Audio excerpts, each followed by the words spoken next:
Ngaji itu yang pantas ke sana. Nah, pertanyaannya, jenengan di mana kok sampai jenengan tidak dianggap pantas untuk diikuti? Sudahlah, tidak usah komentari sana. Mereka semuanya itu pengen ngaji. Teman-teman itu pengen ngaji. Permasalahannya kok bukan jenengan yang jadi kiainya. Sampai niku piye ceritanya? Jadi ora usah datang komentari sebelah begini. Ora, ngoco. Hasibu anfusakum qabla an tuhasabu wa zinu anfusakum qabla an tuzanu. Sudahlah, kok sampai mereka ngaji ke sebelah, kok enggak ke jenengan? Sing jenengan nyoto-nyoto santri-santri para masyayikh, nyoto-nyoto putra-putra Simbah Jazuli, kok ora iso? Dadi kiai ini wong-wong kuwi lho, bayangno ta. Ada yang mencaci maki Wahabi, menganggap sesat Wahabi, menganggap Wahabi bukan ahlus sunnah. Sebagai muslim saya sangat keberatan. Saya bukan Wahabi, jelas bukan Wahabi, tapi tidak rela kalau saudara kita dicaci maki. Kalau tidak sama dengan kita, tidak usah jauh-jauh. Bukan Wahabi, NU dengan Muhammadiyah pun banyak perbedaan. Tapi kan tidak boleh mencerca, tidak boleh mencela. Wahabi iblis, Wahabi sesat. Panjenengan pernah haji atau tidak? Pernah umroh atau tidak? Mustahil Allah subhanahu wa ta'ala rela Masjidil Haram dan Masjid Nabawi diimami oleh iblis. Imam Masjidil Haram, Imam Masjid Nabawi, salah satu guru Al-Quran saya adalah dari Masjid Nabawi. Itu adalah orang-orang soleh, orang-orang baik. Wahabi mereka, pasti Wahabi mazhab akidahnya, tapi mazhab fikihnya Hambali. Jadi kalau mengatakan sesat, bahkan ada yang Wahabi itu ciptaan Yahudi. Benci ya benci, tapi jangan ekspresif dan jangan keterlaluan. Panjenengan nanti akan malu di depan Allah SWT. Mustahil, sekali lagi, Masjidil Haram diimami oleh orang yang sesat. Mustahil. Mustahil Allah SWT ridho Masjid Nabawi, imam masjidnya adalah orang-orang sesat. Saya tuh bahkan, karena saya akrab juga dengan Syekh Abdul Rahman As-Sudais, Syekh Soal-Soreem, akrab saya dengan mereka. Mereka tuh bahkan dalam persepsi saya orang yang paling awal masuk surga di antara orang yang hidup sekarang ini. Bersih lahir batin. Bahwa amaliyahnya kita tidak setuju, ya banyak. Kalau tidak setuju banyak. Mereka tidak wirid bersama-sama sudah sholat itu juga, ya mereka pahamnya seperti itu. Sholat subuh tidak kunut ya seperti itu. Lalu kenapa? Ini memang sangat diprovokasikan ini. Kayaknya dikompori oleh Syiah. Syiah memang musuh bebuyutan Wahabi. Saya malah mohon maaf ya, andai saja yang di Masjidil Haram dan Masjid Nabawi itu bukan Wahabi, kayaknya nanti tiang-tiang masjid itu sudah dipuja-puja. Saya menangi loh. Menangi apa sih? Ngalamin aku dewe. Menangi itu tahu.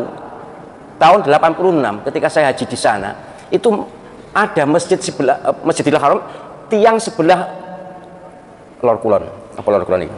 Sebelah barat laut itu dilus-lus oleh orang-orang yang baru datang itu. Entahlah apa, tapi kemudian oleh askar diusir. Jadi banyak penduduk dunia ini yang ilmu agamanya kurang, kemudian masih dilingkungi oleh faham-faham lokal. Ya kalau di Indonesia ini kejawen lah, itu memuja-muja, mengkultuskan tiang-tiang itu cagak, bukan tiang wong ya, cagak di Masjidil Haram.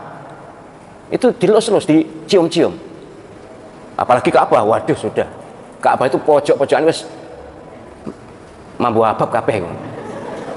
Untung diminyaki terus ya, dilesi minyak. Tapi dulu gitu dulu.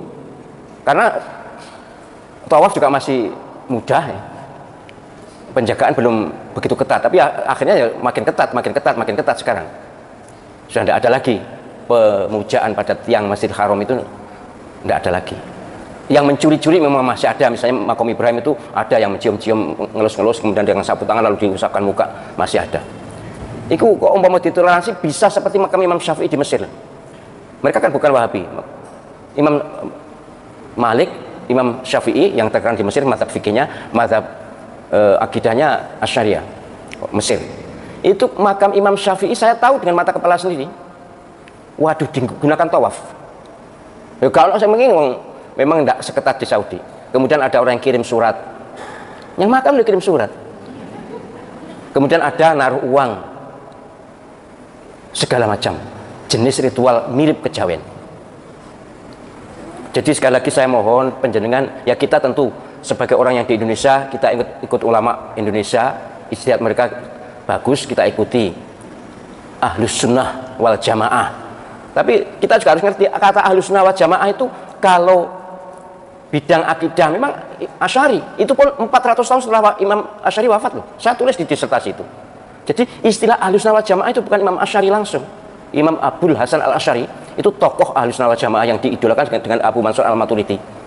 Tapi sebenarnya yang membuat istilah faham ahlus sunnah wal jamaah, membuat nama itu bukan Imam Al-Asy'ari sendiri.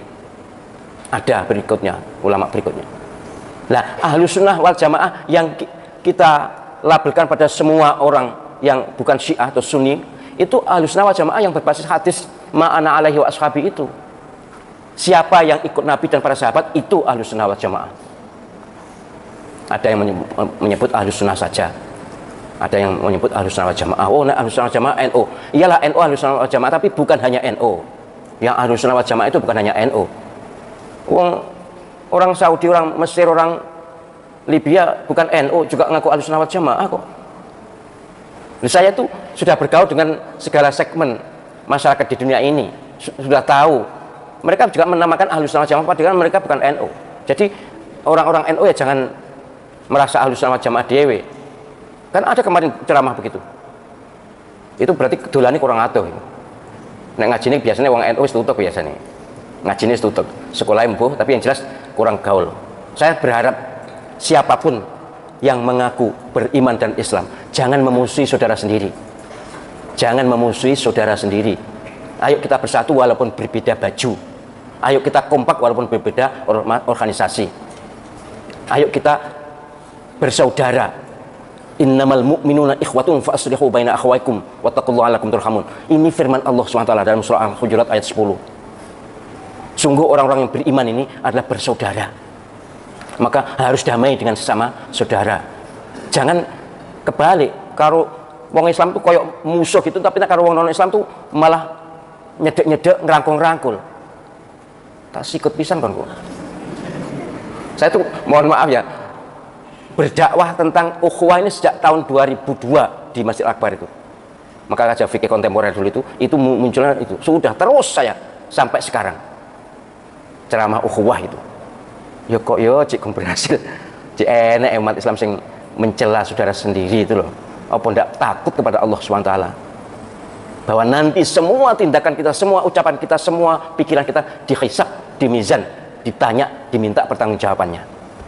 Apa kita akan berkata di hadapan Allah SWT kalau kita terhadap umat sesama muslim bermusuhan atau menyikapi bermusuhan? Bahkan para imam Masjidil Haram, Masjid Nabawi dikatakan sesat. Tidak mengatakan eksplisit sesat, tapi mengatakan Wahabi sesat.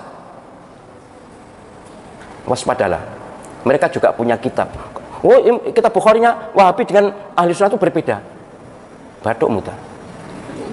Saya itu lama loh ngaji di Masjidil Haram, di Masjid Nabawi, ikut khalaqah itu.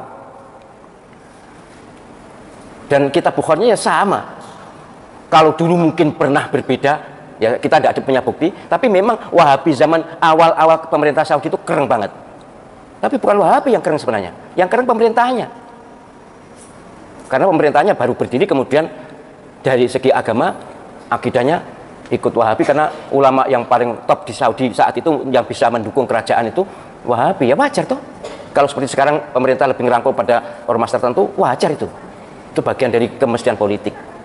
Baik, jadi soal Wahabi moga-moga tidak usah dipersoalkan lagi ya.